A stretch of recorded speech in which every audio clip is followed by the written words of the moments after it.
कढईमध्ये तेल घातलेलं आहे, जिरे घातले, जिरे तडतडले की बारीक ठेचून घेतलेला लसूण घातले, लसूण तडतडला की वरतून बारीक ठेचून घेतलेली हिरवी मिरची घालायची. हिरवी मिरची टाकल्यानंतर लसूण आणि हिरवी मिरची छान अशी तेलामध्ये परतवून घ्यायची, म्हणजे त्याच्यातला पूर्णपणे कच्चापण आहे ना तर ते निघून जाईल आणि मस्त अशी भाजीची टेस्ट येईल. त्यानंतर खूप सारी बारीक कट केलेली स्वच्छ धुतलेली जी करडईची भाजी असते ना तर ती घालायची. एक जुडी जी असते ना मार्केटमधून आणलेली ती मी इथं घातलेली आहे. तुम्ही घरची असेल तर नक्की वापरू शकता.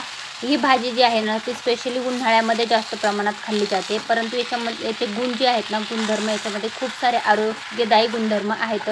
ही भाजी जर उन्हाळ्याच्या दिवसामध्ये का खातात तर याच्यामध्ये उष्णता कमी करण्याचं प्रमाण खूप जास्त असतं. त्याच्यासोबतच ज्यांना ताप वगैरे येते तर तेव्हा ज्वारीची भाकर आणि करडईची भाजी दिली ना तर त्यांची ताप उतरण्यास खूप जास्त मदत होते. तर ही अशी करडईची भाजी आहे. तर मग मी आता छान तेलामध्ये ही भाजी परतवून घेतलेली आहे. छान अशी परतवून घ्यायची. एकजीव झाल्याच्यानंतर म्हणजे चांगली परतली की त्याच्यानंतर आपल्याला काय करायचं तर एक वाटी मूग डाळ जी आहे ना तर ती तुम्हाला स्वच्छ धुवायची आहे आणि त्यानंतर ती त्याच्यामध्ये टाकायची आहे.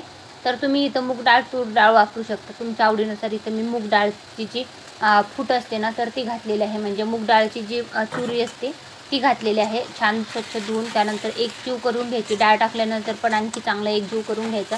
याच्यामध्ये कसल्याही प्रकारचं पाण्याचा आपण इथं वापर केलेला नाही आहे. डाळ एकदम एकजीव झाली की आपल्याला याच्यामध्ये ना गरम पाणी घालायचं आहे. तर तुम्हाला जेवढी क्वांटिटी बनवायची ना भाजीची तेवढं तुम्ही पाणी घाला. इथं मी 2 ग्लास पाणी घातलेलं आहे.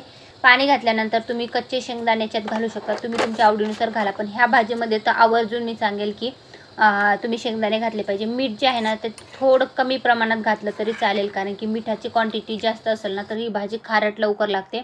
त्यानंतर काय करायचं, मी इथं चवीपुरतं मीठ घातल्यानंतर भाजीला अशी छान उकळी येऊ दिली.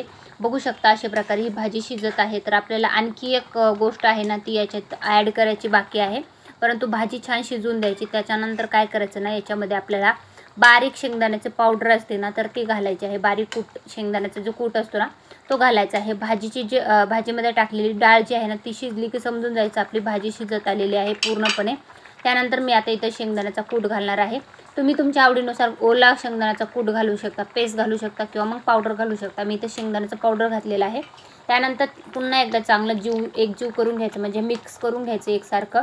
मिक्स झाल्यानंतर तुम्हाला काय करायचं ना थीर म्हणजे मंद गॅसवर ही भाजी शिजवून घ्यायची आणि गरमागरम ज्वारीच्या बाजरीच्या भाकरीसोबत ही खायची. ज्वारीच्या भाकरी सोबत जरी भाजी खाल्ली ना तर अतिशय उत्तम अशी लागते. तुम्ही ही भाजी अशा प्रकारे एकदा नक्की बनवून पहा आणि तुम्हाला आपल्या रेसिपीचे व्हिडिओ कसे वाटतात ते कमेंटमध्ये नक्की सांगा. अशाच प्रकारचे रेसिपीचे व्हिडिओ मी आपल्या चॅनलवर घेऊन येत असते. ते व्हिडिओ पाहण्यासाठी चॅनल सबस्क्राईब करा. तुमच्या सर्व मित्रमंडळीपर्यंत व्हिडिओची लिंकला शेअर करत राहा. फॅमिलीपर्यंत शेअर करा आणि तुम्हाला भाजीची रेसिपी कशी वाटली ते कमेंटमध्ये सांगायला विसरू नका. धन्यवाद. Thanks for the watching.